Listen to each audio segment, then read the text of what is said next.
Hey, everybody, and welcome to part 2 of the WWE Podcast Mailbag. No intro, no fluff, just right to part 2. I do want to apologize for splitting this into two. Things have just been really, really crazy on my end. I promise I'm doing the best I can. I'm not trying to split up these shows, and I'll try to mitigate the noise from my son in the background. So it may happen, though.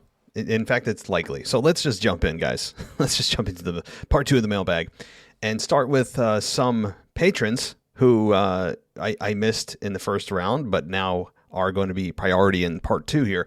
Let's start with Dennis McGinley.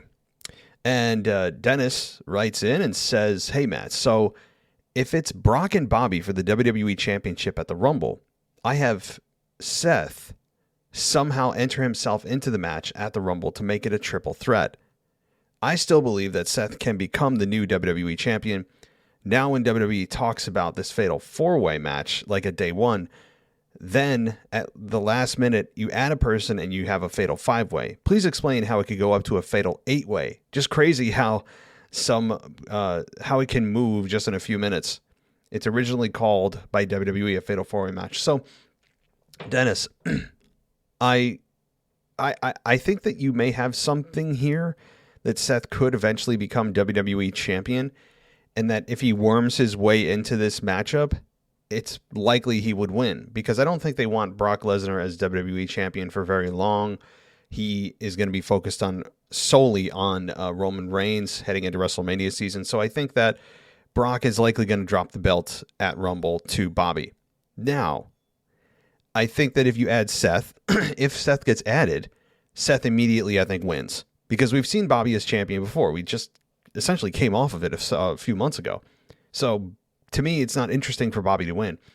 But that said, I think fans would actually be a little bit angered at the fact that it's going to be a triple threat, because to me and to a lot of fans, I think one-on-one Bobby versus Brock is something that needs to happen. We don't need a third party involved. If there's another match, say Brock Lesnar retains at the Rumble, and then at the next pay-per-view, it's a triple threat with Brock and Bobby and Seth, then I could see Seth doing it, but winning there. But in the first round, you don't want to add a third person. And especially to the Brock-Bobby fantasy matchup, I think fans would be extremely annoyed by that. And I totally agree. So did you notice that there was no IC championship at day 1? Yes, I did. What happened, or is WWE way out of it this time? Oh, we forgot. So here's the thing with the IC title at the day 1 pay-per-view. I believe it was COVID that ended up being the culprit for not having the participants in the matchup. I think that's what it was COVID. So yeah, COVID again strikes. So guess I have to ask some others, and it'll probably be a championship match on free TV. Yeah, it's probably going to be. That's exactly right, Dennis. It's probably exactly going to be a matchup on free TV. They're not ashamed or shy about creating championship matchups on TV. In fact, we see them on a weekly basis now. So I'm not a fan of WWE doing this with championships. I think the championship match should only be on a pay-per-view event. I think you mean the Premier Live event, Dennis. They've changed the name. There's no such thing as pay-per-views anymore. Shinsuke Nakamura needs to have the IC championship taken off of him by none other than Sami Zayn. He would be good. Yeah, I totally agree. Look, Sami Zayn, if he was booked a little stronger, could be one of the best heels WWE has, and would likely be a champion had Roman Reigns not stepped in and done a legendary job at being a heel.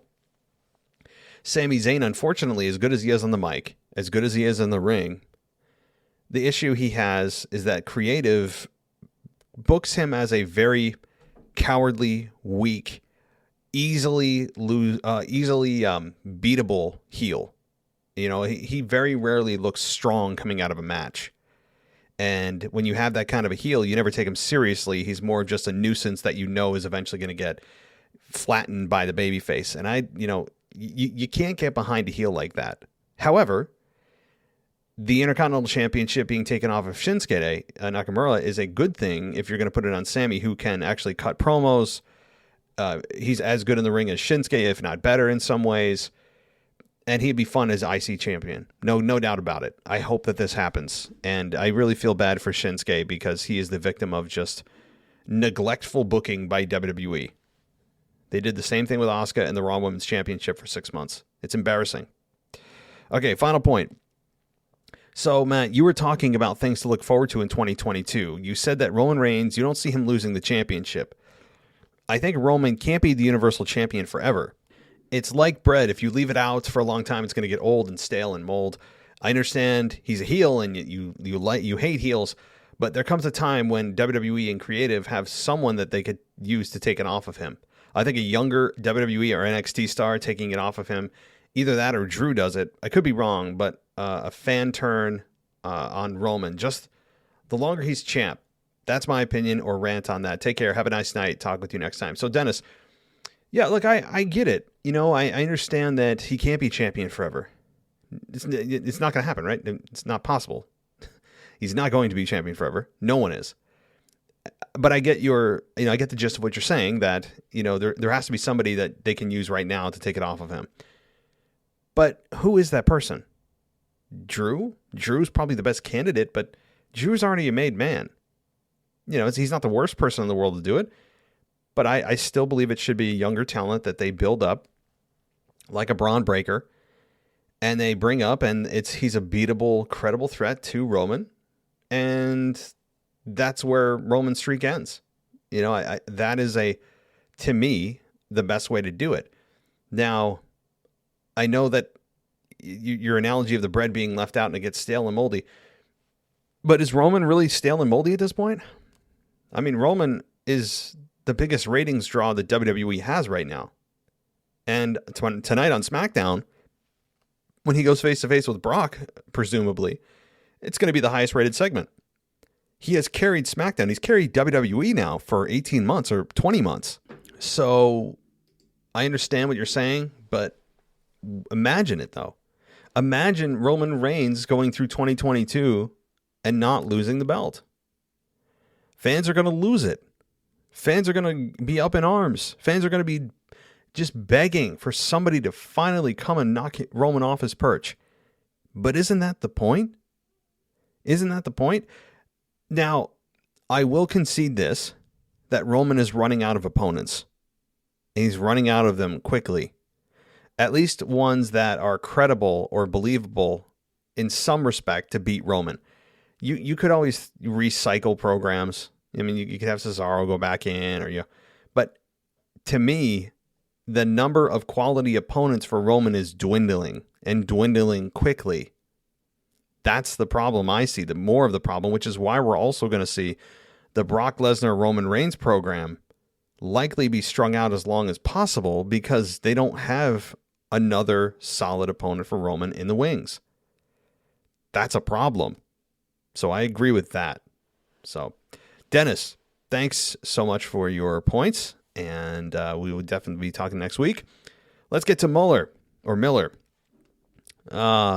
writes in this week and says, "Happy freaking New Year, Matt, and all the listeners. Hope everyone is going to have an awesome," I see what you did there. And it's the best there ever is, best there ever was, and maybe not the best there ever will be year. But it's Muller here from beautiful South Africa. Firstly, Matt, loved the What Can We Expect in 2022 show. It's something I wanted to suggest because I knew you could do a great segment about it. But as much as I would love to also see Roman Reigns do another year with the title, as massive as I am, a massive record maker person, I think he's going to lose it at WrestleMania, either to Drew, Brock, or a very out-of-the-box guess, one of the Uso brothers, or both. I always think of the unpredictables, but some of them have come to reality with Heyman gone and The Rock at only next year's WrestleMania more than likely. They too might also turn on Roman and leave him in his lonesome island of relevancy. I don't think WWE would diminish a PPV. I think you mean a premier live event, guys. Come on, get up with the terminology. It's ridiculous, I know. Like WrestleMania, to have a single world title match, make it a champion versus champion match between Brock and Reigns with the winner take all, or even just a match with no titles involved. Okay, before I continue here, Um, the winner take all match is champion versus champion. Again, I've said this before. I'll say it again. The problem with that is that you are essentially conceding that the brands will have one primary champion, essentially merging the brands and or partially merging the brands, leaving one brand always without a top champion. So even if they don't do a full brand reuniting, where there's no more brand split, you are always going to have one brand without their top champion. You know, if Raw has I don't know, say Brock feuding with whoever, Seth, then who is going to be on SmackDown? Roman feuding with who? You know, and for what? Personal issues, you know. So I think that WWE wants to continue the brand split. I'm a fan of the brand split. I think there's more benefits to it than there are drawbacks. So I don't think they're going to do a winner take all in that scenario. But I hear you about the whole losing at WrestleMania thing. There's absolutely a case to be made for Roman losing it at WrestleMania. It's all going to come down to who his opponents are, right? If it's Drew, then Drew and Roman one-on-one, there's a very good chance that Drew wins. If it's a triple threat between Brock and Drew and Roman, which I personally believe is going to be the main event of WrestleMania, then Drew, I still think, holds the odds-on favorite to win. And that's my guess. But I don't think the Uso brothers would be a fun way to end this legendary streak. Personally, I think the Uso brothers have kind of they have their roles cemented. I don't think that they're going to ever be elevated to that spot where his cousin is. As far as The Rock goes, yeah, look, there is still a small chance The Rock shows up this year and it's Roman Rock this year, but it seems as if everything's pointing to next year. I was hoping that golden egg stupid thing with Vince would lead to it, and it hasn't. We still don't know the purpose of that. No one does. But okay, let's continue. Brock is the winner Brock winning at day one was a very predictable outcome, which I really enjoyed. And Lashley, now the number one contender against him at Rumble, will be awesome. But I look more forward to the next 3 weeks of seeing the managers, Heyman and MVP, go at it. They have a potential as a wrestler, I feel, of The Rock and John Cena, who are both brilliant on the mic, especially when the moment is high. Happy 2022. I'm looking forward to 2022 and hope that you hosts and listeners also have a happy new year, and it will finally be the year after this damn pandemic started that we will arrive, raise hell, and conquer. In case I don't see you all again, good morning, good night, and give me a hell yeah. Thank you, Miller, for your contributions this week, and good thoughts as always, no doubt. Alrighty, let's continue on and get to the rest of the voicemails. Hey, it's Kyle from Baltimore. It was cool doing your TikTok thing last night when you're reviewing your quick stuff on day one. It was cool. Now, I want to get into, I guess, two things. With Becky Lynch and Liv Morgan. I knew Becky was going to retain, right? Everyone knew Becky was going to retain. That was the best match of Liv Morgan's career, but Becky was going to retain. If it ends up going to be Liv Morgan, Becky Lynch and Bianca Belair, fine.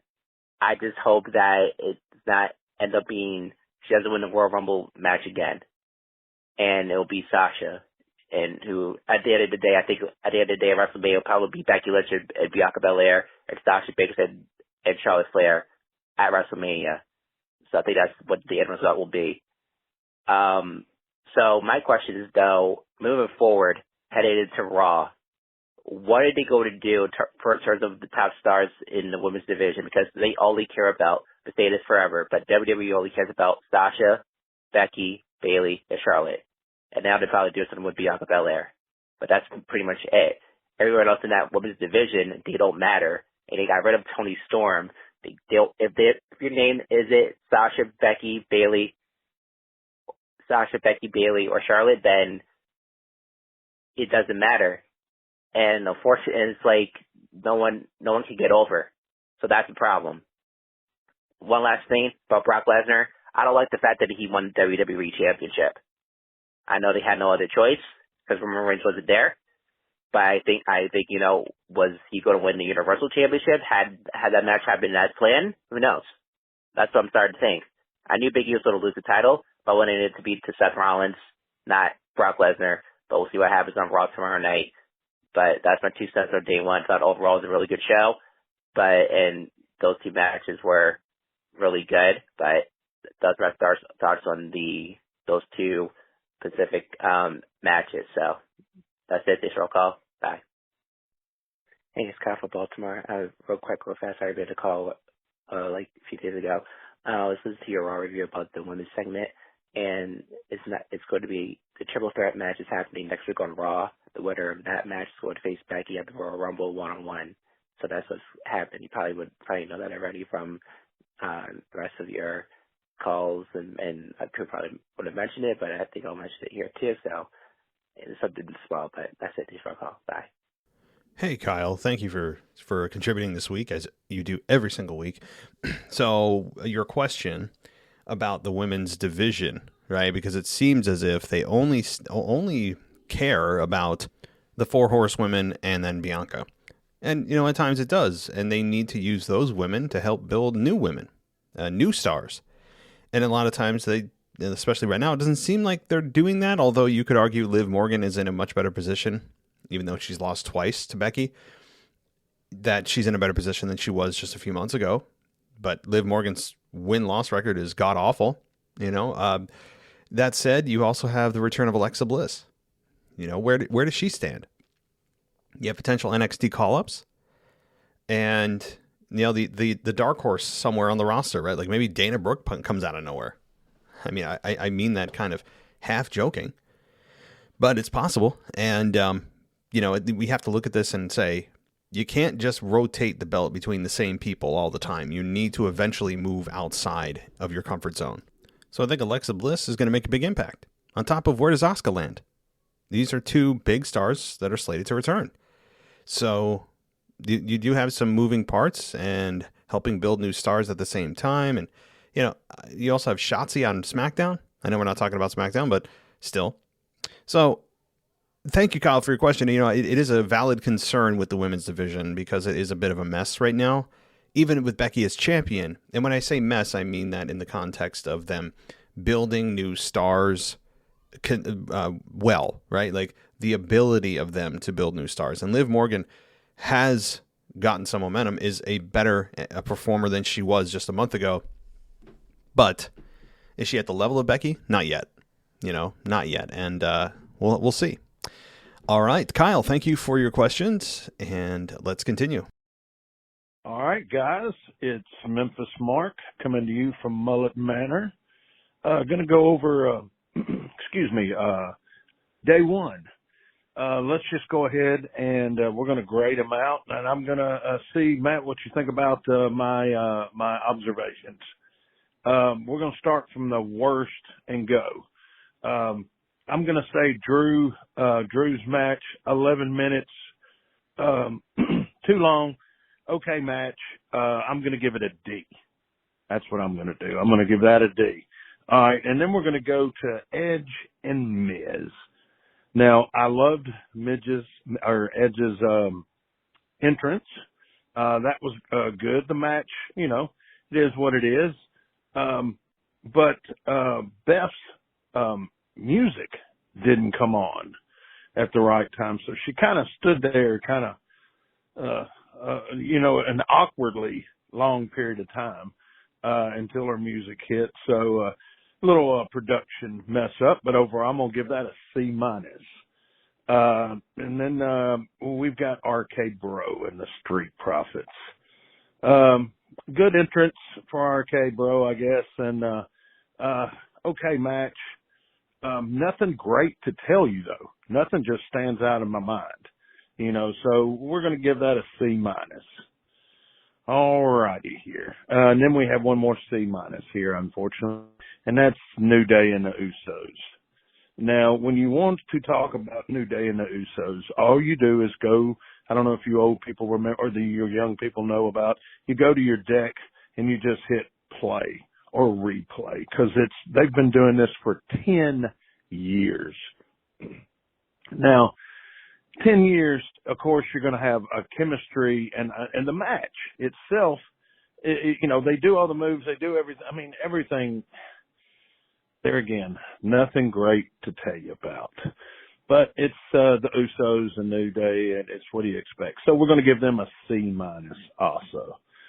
All right, the C plus goes to Becky in her match with Liv. I think it was a pretty good match. It was obvious what they were trying to do and keep Liv in the speak of her, so she could stay in this contention to fight. But it was a C plus kind of a deal. A bunch of running around. Becky did good, making herself look like she was frantic. So we're gonna say C plus with that. Now, here we go to what I think are the two most interesting matches. The two best I thought was the kickoff show with Ridge getting his nose broke. Sheamus, it was kind of weird. Come on, do something with Cesaro. And Brock. With that match and all the turmoil, I think they did really good. Anyway, guys, have a great night. Remember to spay and neuter your pets and keep away from foxes. Have a great night. All right, guys, this is Memphis Mark coming from Mullet Manor for a second issue, coming after Monday Night Raw. And did anybody notice the different graphics that they're using? They're slowly inching them into us to try to break that in so there's no subtle change. But they've garnered a whole new genre of colors and stuff that they brought in. The overall show this week, I'll have to give it a B minus, which is pretty solid with my grading. I think with the writing that they had to come up with COVID, I think they did a great job. I have to even say the mid-card guys stuck up, and I think they did a great show, for everything that's going on. Now, my big question is it really COVID? Do we really have some writers being creative? Think about it. Is Roman, did they really maybe possibly keep Roman away from Brock on this show? Set this whole thing up. Now, everybody's mad because of COVID and everybody's saying COVID sucks and everything. But is this a true heel turn in the writer's sense? Did the writers write this in and we all just got snookered? And they're setting up a heel turn with Heyman later on. Who knows? Anyway, thanks for everybody. Love listening to the shows. This is Memphis Mark sounding out from Mullet Manor. And remember, spay and neuter, not your kids.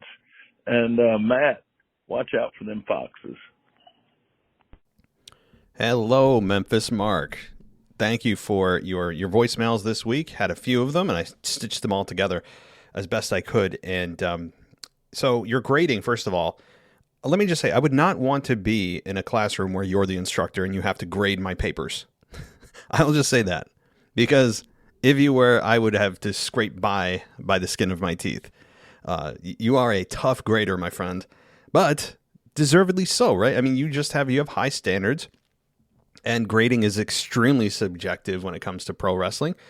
And I see where you're coming from in terms of the order in which you felt the quality of the matches went on the show for day one. Anyway, we'll get to Raw in a second. A great point you bring up, and I can't wait to talk about it. But your order that you have in terms of worst to best matchup mirrors nearly mine, except the grading isn't nearly as harsh. Where you have Drew and Madcap Moss getting a D. I mean, I didn't put out grading, but if I was forced to put out grading, I would have said that they were a C plus, like a full letter grade ahead of what you had. Edge and Miz, I thought, were B minus instead of C minus. In other words, about a letter grade ahead of you, but the same order.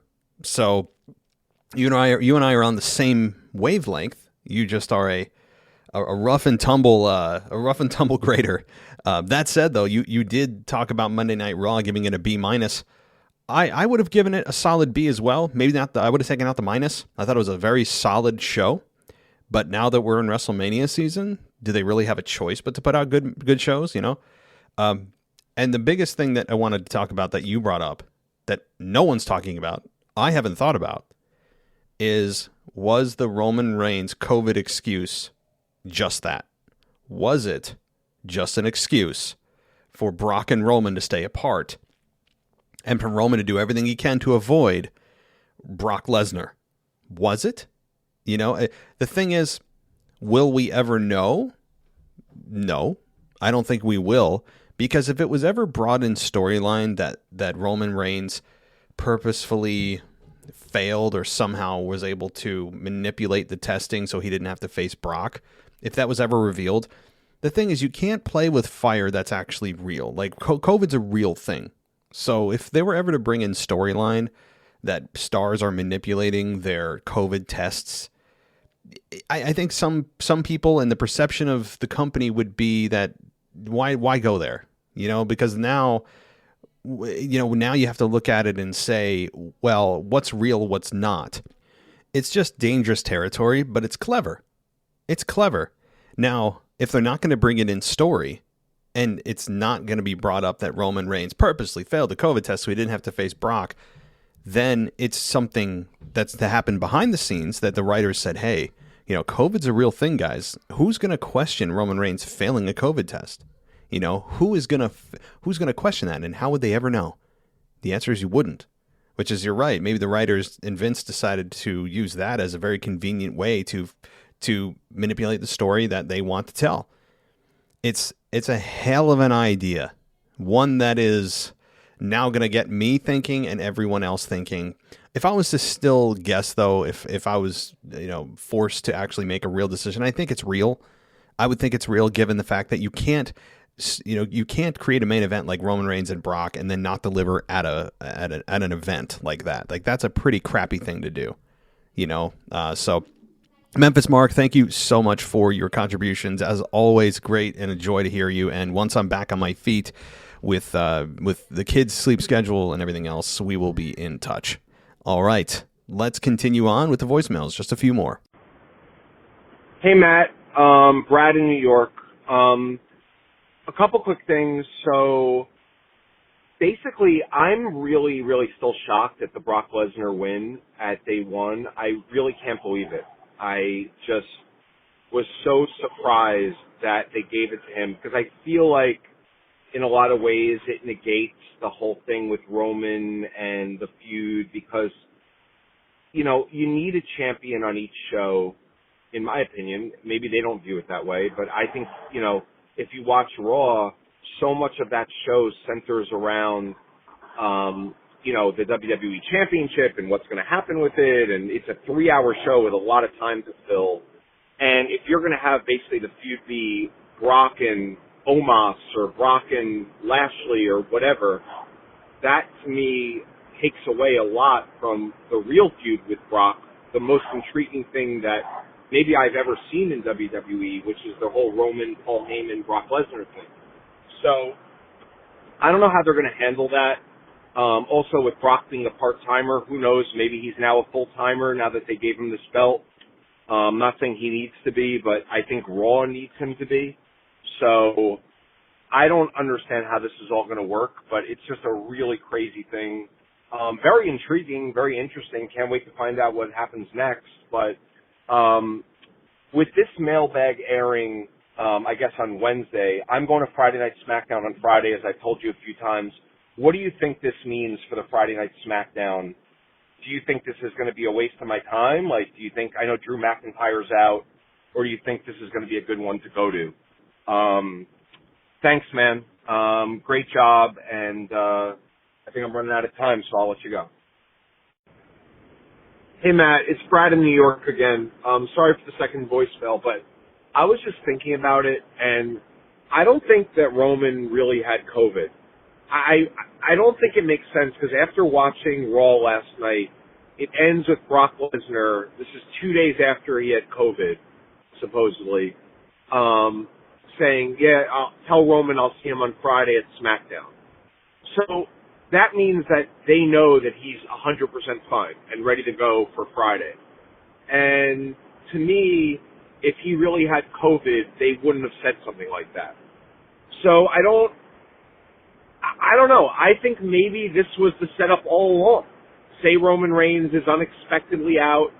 I don't know if that's what they did for the Sasha Banks Bianca Belair matchup at SummerSlam, where Sasha was suddenly unable to wrestle, and then Becky Lynch comes in and wins the title off Bianca.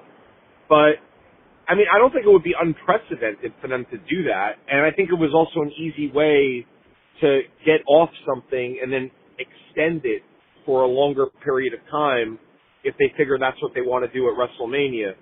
So I want your thoughts on that. I just find it weird that they would already be advertising Roman for SmackDown on Friday when he supposedly on Saturday had COVID and was in a spot where he couldn't even compete in this main event. So, yeah, that's just what I wanted to say. And if you want to piece these voicemails together, great. If not, all good. Thanks, bro. Hey, Brad. Well, by the time you hear this, it's Friday evening, and I've been dealing with food poisoning issues.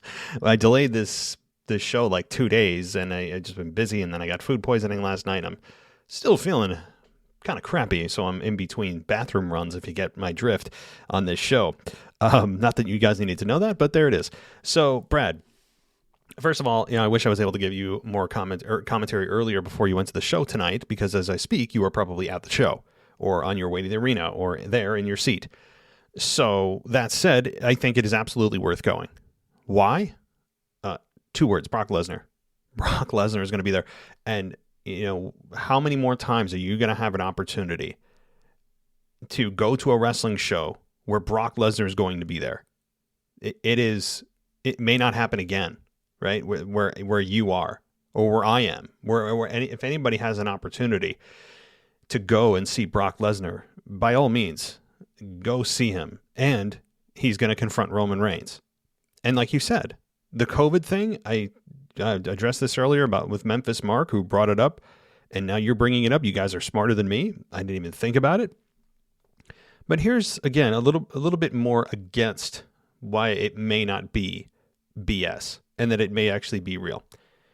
WWE and Vince, for all the flaws that they have, they do have usually the respect to fans to not, I guess, change the main event last minute.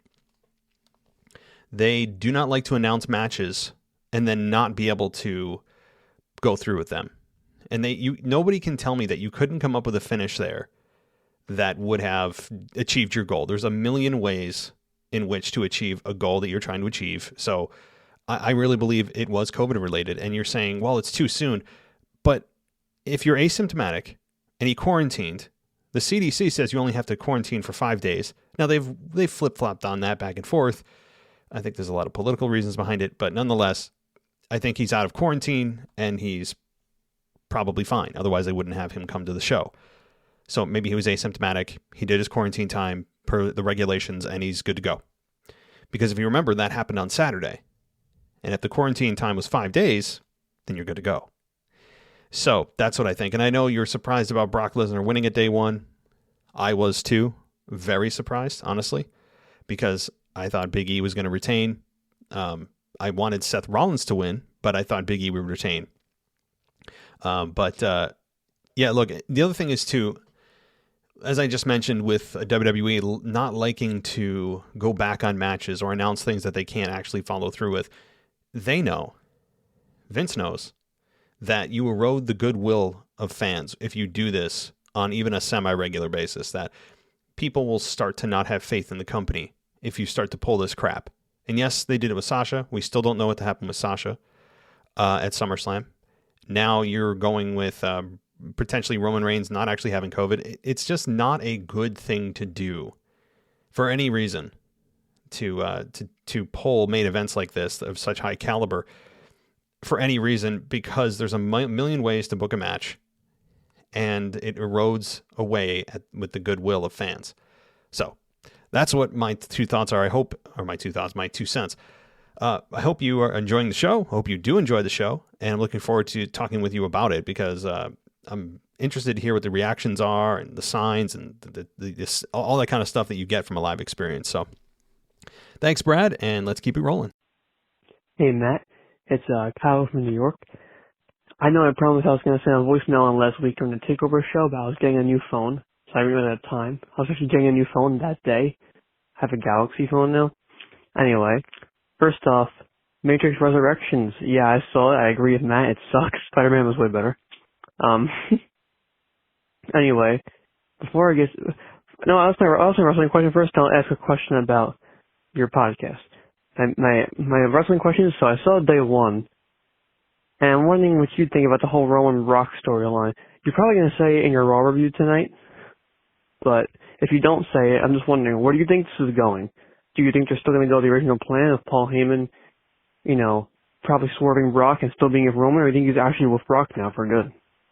Just wondering. Let me know that. And also, my podcast question. So Mr. Casual Wrestling Fan last week said to email you about Patreon. I did. So you're probably going to already answer it at the beginning before this voicemail. So sorry for repeating myself. But so just in case you missed my email, I'm just curious, how do I get the free Patreon? I don't have a credit card or a Twitch, but I do have Discord, TikTok, and Instagram. Yeah, Instagram, TikTok, and Discord are the three I have, and Snapchat. So, those are the three things I do have. So, just, I guess, email it back and let me know, or just tell me in the mailbag. If Mr. Casual Wrestling Fan told me, and I think Owen, the heel, we can both get, like, Patreon free for 1 month. And so if that's what I'm referring to, the free month of Patreon, just curious. Let me know how I can set it up. And yeah, that's it. And then I'll talk to everyone next week. Hey, Kyle. Well, yeah, Matrix Resurrections was a big disappointment after 18 years. Huge, massive. I mean, it was an embarrassment of a movie, and I hate to say that, but it was. Now, moving on, where do I think the whole Brock Lesnar, Roman Reigns, Paul Heyman thing's going? I think we still get a swerve by Paul, and I think it happens at WrestleMania, where it's revealed that all of this was a ploy, that all of this was a ruse by Paul Heyman and the tribal chief to lure Brock Lesnar into a sense of trust, and then Paul Heyman turns on him. That said, though, I think at WrestleMania, again, we're going to have a three-way, Drew, Brock, and Roman. That's what I believe, barring anything like The Rock coming in. So that's my thought, and as far as Patreon goes, so here's the thing. I've contacted support. I don't know how to give away a free account. However, I can give you the link to the Discord server for free. I mean, the Discord server is not attached to Patreon, so I can email you the Discord chat, so you can at least participate in that. And then the ad-free part of things, I'm going to have to figure out a way to gift it to you. So I'm still working on it, and sit tight. All right, Kyle, thanks so much. Enjoy your new phone, and let's keep it going. Oh, hey, Matt, it's Bevan here from Australia. Happy New Year to you all. I know I've been scarce, but I have been watching the wrestling still. Very interesting to see Brock Lesnar turning up into a fatal five-way. I guess they needed to do that, else they had this massive hole they couldn't fill with Roman Reigns being ill. So, interesting times to see now how their paths will meet and cross now that they're both champions. I'm really interested to see how it goes. I haven't really listened to your full review to hear what your ideas or other people's ideas would be on this, but it'll be interesting to call into the mailbag show and find out.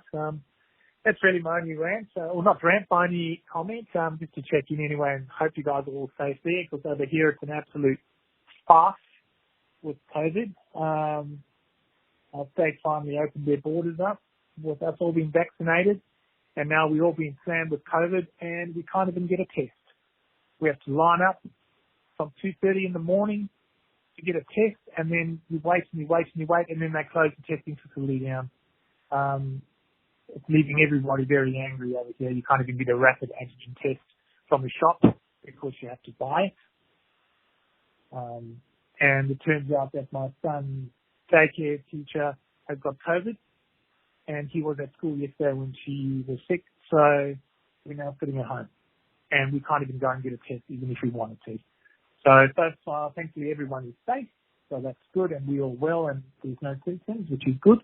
And I'm sorry, I've just turned this into a totally different non-wrestling rant. But anyway, I hope you guys are well, and thanks again for the show. It's keeping me sane through these periods of time. And chat soon. Bye. Hey, Bevan, I've been waiting to hear from you, brother, and I hope things are going well over there. Every time I turn around, I see the draconian lockdowns that Australia is going through. It's like medieval times over there. I know it's not all of Australia. From what I understand, it's just Eastern Australia, so I'd assume you're in Eastern Australia. I don't know if you're near Sydney or where you're at. That's really, being from United States, obviously Sydney right now is the only place that comes to mind. It's like when people say that, I tell people I'm from New York, and they automatically assume I'm from New York City, and I'm not. But, it's insane, because I'm not getting political. I'm going to stick strictly with the facts here. There are a lot of vaccine mandates going around and things, and, people get vaccinated. There's a very high vaccination rate, yet COVID is still spreading like wildfire. So that would tell you that the people that are also vaccinated, as well as the unvaccinated, are spreading COVID, right? Because it wouldn't be spreading as quickly or as widely as it is if the vaccinated did not spread the virus. So I know that's not what politically the people in power want to hear here, because their whole argument is, well, it's not about you, it's about keeping other people safe. Well, if the people that are vaccinated are also spreading it, your argument is moot. So, I can't believe you have to get up at 2:30 and a testing facility. I mean, think about that. You talk about your freedoms being completely obliterated. Jeez. All right, well, let's get to wrestling. Yeah, so I think that, Brock Lesnar, he was clearly there to fill a void and for WWE to try to make good on the Roman Reigns absence. And from what I've understood, Big E would have retained had Brock Lesnar not been a part of that match. So Big E, I'm sure, is truly disappointed and frankly just pissed off. I'm sure, So thank you, Bevan. Thank you so much. And let's get to our next voicemail. Hey, man, this is Justin from Maryland. I just wanted to start off by saying Happy New Year to you and everybody on the podcast. Looking forward to 2022. I just wanted to give my thoughts on a couple of topics. First, I honestly can't say that I'm happy that Brock Lesnar won, because I've been saying for months that I wanted Seth to be champion, and I feel like Seth definitely got screwed because he was supposed to get a one-on-one match, and then it turned into a triple threat, and then it got all the way up to a fatal five-way. So I feel kind of bad, for Seth. He was definitely doing good work, and I feel like he lost, some momentum. I don't know where they're going with him and KO. I kind of want to see them be tag champions. I said that before, but it's like I need Seth to have a good singles title run, and I feel like he definitely got screwed out of that. So I'm not sure if they plan on having Bobby beat Brock, but do we really want to see another Lashley title run? Because he just lost the title a couple of months ago. So I don't know if I really want to see that right now. I mean, he's in a different role. Well, no, I mean, I feel like he was in a babyface role when he beat The Miz.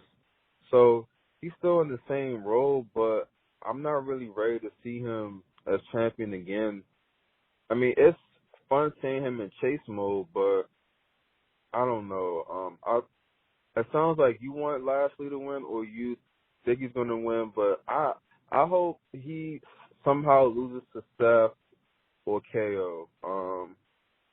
But I don't know where they're going with Roman Reigns either, because who's he going to fight at Royal Rumble? I guess they're going to have some type of battle royal or something to determine his challenger, but we both know he's not going to win. So SmackDown's super interesting. I think you're right about Alpha Academy. I thought that they were going to win at day one, but they didn't get the shot. So I feel like they will be RK Bro, and then we'll get that breakup. So I I think that's it. On the Raw review, you didn't mention that Doudrop inserted herself into the triple threat next week to determine who's going to fight Becky at Rumble. So Doudrop, Liv, and Belair. I feel like they should just somehow give it to Doudrop so Liv and Belair can be in the Rumble, but that would be heel versus heel. So I don't know. This booking is kind of confusing. I didn't really agree with the Lesnar title win.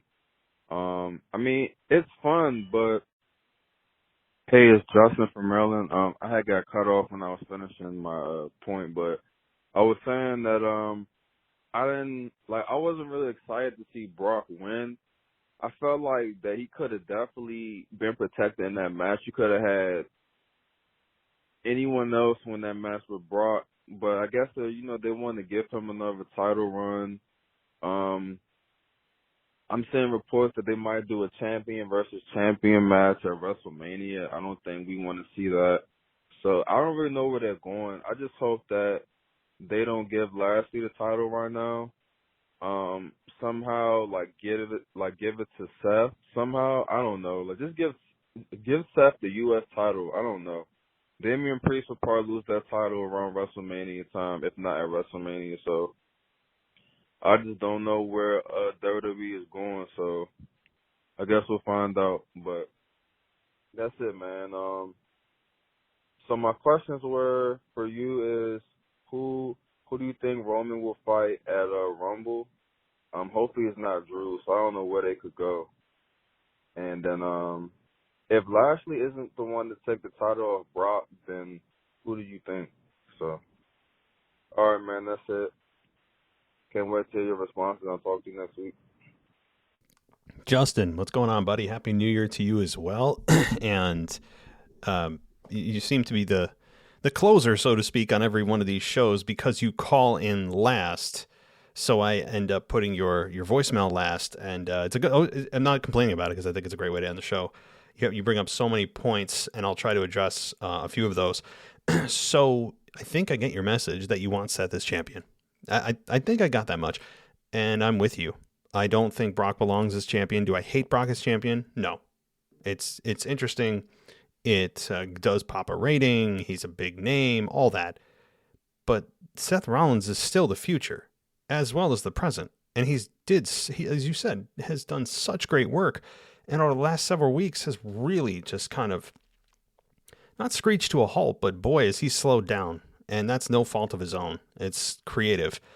However, you're right. As far as Seth getting that one-on-one match, that's originally what it was supposed to be. And it morphed into a 3-way to 4-way to 5-way. With that said, I could absolutely see Seth bringing up that fact that he never got what his contract said, which is one-on-one. So I think that's the ground he'll be able to stand on if Bobby Lashley ends up beating Brock Lesnar with the help of Roman Reigns at the Royal Rumble. That's what I think. And I think Seth beating Lashley, if Lashley's a 1-month champion, I can deal with it. It's not that I dislike Bobby Lashley, but like you said, I feel like we just saw this. I feel like we just saw it.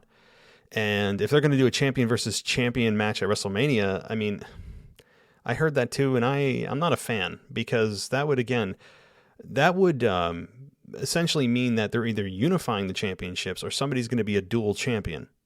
Both of the options I don't like, unless their goal is to unify the brands completely. And I still don't like that either. They're in a weird spot, and I don't know which way they're going to go, other than to say that I think Brock Lesnar will hold the belt for a short period of time, drop it to Bobby, who will drop it to Seth. That's my thought. And then it'll be a 3-way between Brock, Roman, and Drew for the Universal Championship at WrestleMania. That's my thought. And yeah, I missed the Doudrop being inserted into the triple threat next week to decide who's going to challenge Becky. I enjoy Doudrop as of late. I think she has really found her voice on screen. Now I guess the next step is for her to just get rid of the Doudrop name. It was given to her by Eva Marie, and she just adopted it. It's not endearing. It's honestly insulting if I were her. It's too cutesy of a name for anyone to take her seriously. But she's got a presence, and I like her work in the ring. She's fun to watch. And yeah, so I didn't mean to miss that. I just happened to. So thank you, Justin. You're always consistently a great contributor and an asset to the show, for sure. You know how to close out a show the right way, and I appreciate that. And looking forward to 2022 as well. I appreciate everybody who has called in tonight and emailed me, and appreciate the patience. As you can hear, I'm like struggling through. Like my voice is a little lower, and I'm like breathing heavier because, food poisoning sucks. If you want to know where I got it, if you want to know, it's Moe's. It's like the cheap version of Chipotle that's here, and I don't know if you have them where you are. I think they're nationwide, but Moe's is my wife and I are both. We are competing for the bathroom. I'll just say that. It's not fun, but luckily food poisoning doesn't last long, and I should be back on my feet. I really feel bad about delaying this 2 days. It was not my intent, and I apologize for part 2 coming out so late. So anyway, thank you everybody for listening. I'll be back on Sunday with your weekend review. Until then, take care. I'll talk to you next time. Thanks for listening to the WWE Podcast. Don't forget to subscribe on your favorite podcast app so you don't miss a show, or head to WWEpodcast.com. And for all of these shows ad-free, head over to patreon.com/WWE Podcast. Until then, we'll see you next time.